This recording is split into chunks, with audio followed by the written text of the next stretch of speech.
So what we're going to do right now is we're going to take a look at some preparation for some of our endpoints. We're going to take these 9971 phones and get them registered to the system. We've got a couple of them sitting in our lab, and we're going to go ahead and get those configured and set up so that we can start to do some video calls, and we're going to later on integrate all of this communication with our telepresence endpoints as well, our telepresence hardware, and our Jabber client. So before we can get into any of those other components, the first thing that we need to do is go ahead and prepare Cisco Unified Communications Manager to register our phone here. We can see that we have a phone, but it shows as not registered. So it's going to be very important that we go ahead and get this phone registered. So we're going to go into our device. We're going to do a quick factory reset on the phone. I like to do this because, you know, phones oftentimes will have a configuration on them, or they'll have maybe some static IP addressing configured on them. So it's important that we go ahead and reset this device to its factory defaults so that we can make sure that nothing is going to be essentially hampering our configuration and operations with our new Unified Communications Manager environment. So if I hit the application button, which is the button with the gear on it, let's go ahead and exit out of there. You'll notice a screen pops up here. And on this screen, I have a choice of call history, preference, accessories, administrator settings, running applications, and phone information. So we're going to go ahead and hit the applications button, which is that gearbox. And then we're going to go into administrator settings. And then we're going to go under reset settings. So we'll go down to reset settings. And then we're going to select all settings to reset all of the settings. Now notice it says this will reset all of your settings to factory defaults. Would you like to proceed? We'll go ahead and hit the reset. And what will happen is this phone will go ahead and reset all of its settings, and it's going to boot up. It takes a couple of minutes for that to happen, so we'll go ahead and allow that process to take place. One of the things while we're waiting for that to happen is you'll notice that this phone has a USB camera attached. This is a optional USB component, so this phone can operate as either a standard phone without any video components, or you can get the additional USB attachment so that you can incorporate video as part of the device. So the phone is now rebooting. We're almost ready to start adding this phone to our Cisco Unified Communications Manager. We need to obtain the MAC address of this phone. I already have it documented here on the slide, but what I'd like to do is show you guys how we can also identify the MAC address from the applications screen. So I'm going to hit the applications button, and I'm going to go to phone information, and you can see here we see the model as a CP9971. The host name is SEP, and then the MAC address. That long string of numbers after SEP is actually the MAC address without the separators. SEP stands for Celsius Ethernet Phone. Again, it's kind of a holdover from when Cisco acquired this technology way back in the day from a company called Celsius. The active load on this phone is a SIP load 9971-94213, and the last upgrade was on 1.1 of 82. Well, obviously that's not the case. The date and time has not been synchronized on this phone. We just reset it to our factory defaults. So when we do synchronize this phone with Unified Communications Manager, the timestamps will be correct. So we've already documented this MAC address. We're going to go ahead and make sure that we identify that. Let's go ahead and get into our Unified Communications Manager server. And this is our server, 10.1.5.15.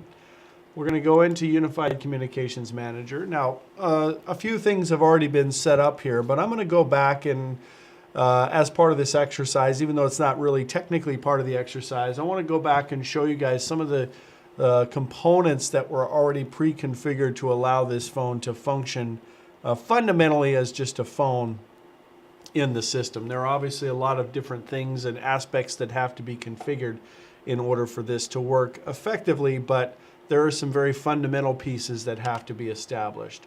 So we're going to go into our call manager and we're going to go to device and phone, and we're going to add a new phone. So device, phone. We can do a quick find to see if any phones are registered to the system. This is a brand new server, so in this case we have no devices added, and we're going to add a new phone. Now obviously if I have a list of phones I can choose from this list, we're going to pick the 9971, but a lot of these different phones that you see here can either be controlled as SIP endpoints or they can be controlled as SCCP endpoints, this skinny client control protocol. We're going to go ahead and use SIP for this phone. In fact, we're going to find that that is the only protocol that's going to be supported. So let's go ahead and add this device. We're going to select a 9971. And let's scroll down to 9971. And when I click next, it depends on the device, but when you click next, in some cases you'll actually be able to identify whether or not the device should be a SCCP endpoint or a SIP endpoint. If it doesn't allow you the option to choose, then you can pretty much be assured that it's going to be a SIP endpoint. So let's go ahead and add the address. We already had typed it in previously, so we'll go ahead and select that address. And we'll call this 9971 for phone 1. Okay. The device pool, for now, we're going to select default. The device pool is very important for a phone, and it's really kind of beyond the scope of this course to talk about all the details of a device pool. But essentially, a device pool is something that you would normally have configured prior to adding any devices to your system. And a device pool allows you to tie together all of the individual device components, things like its date and time group, its call manager group, and so on.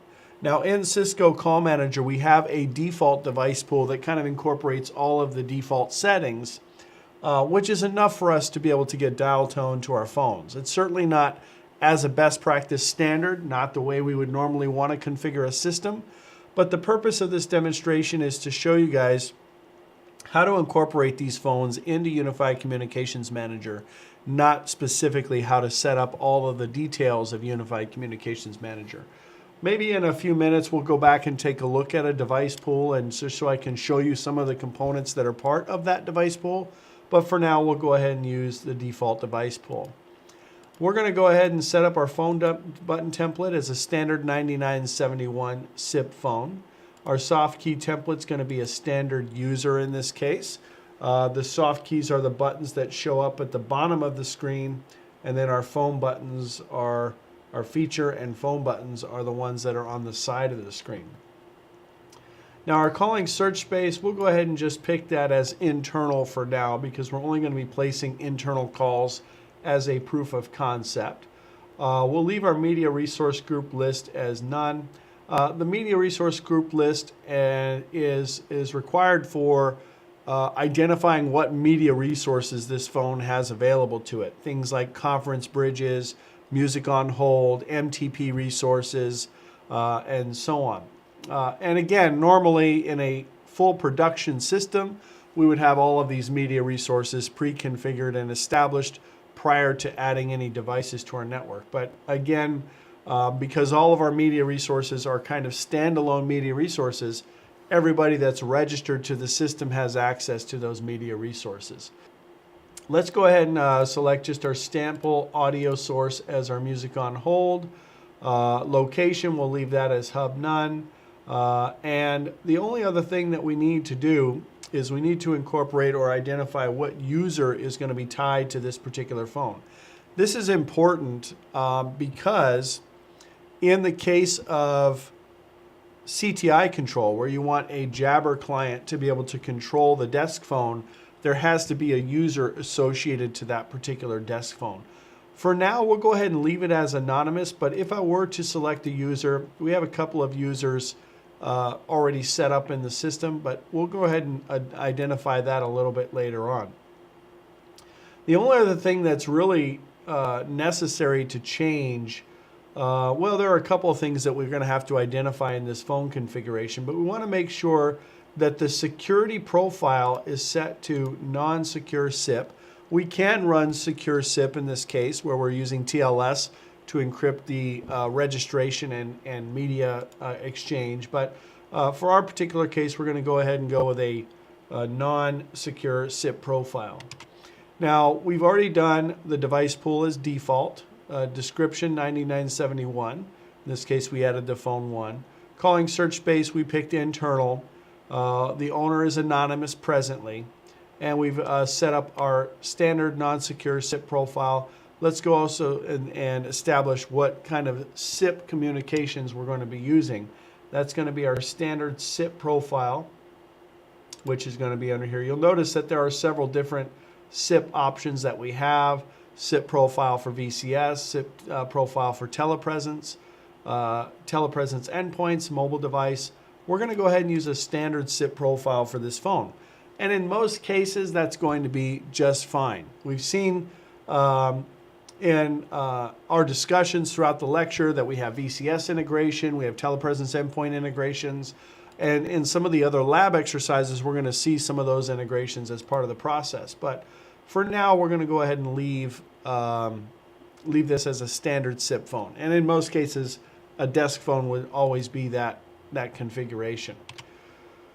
Our next step is to ensure that the USB camera on the phone is enabled, and so we have to, it's not enabled by default, so we have to go under Cisco Camera, make sure that that USB phone is enabled, make sure that the video capabilities of the endpoint are enabled, and then we're going to turn off power negotiation, and we're going to allow separate audio and video mute. That allows us to either hide the video, blank out the video and have audio, or mute the audio and still see video.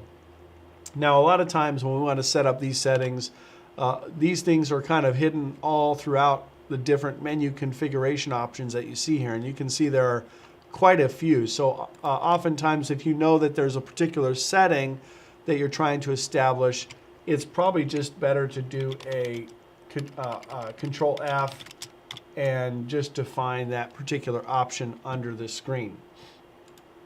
So we're going to put enabled for the Cisco camera.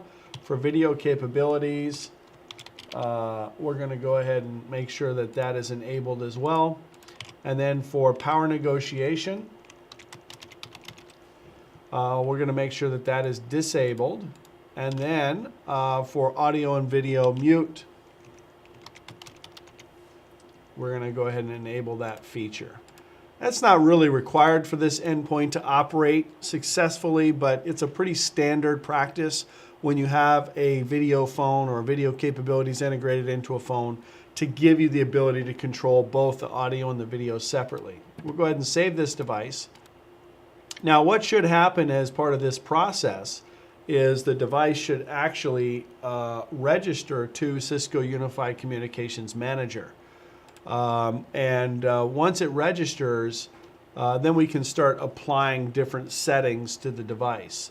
We're going to go ahead and continue with the configuration so we don't have to wait for the registration process. In the case of this particular device, we want to go ahead and add a extension to this device. These are some of the settings that we've seen throughout the configuration process. 04 DAD 2BE 5516 is the device ID, description, etc.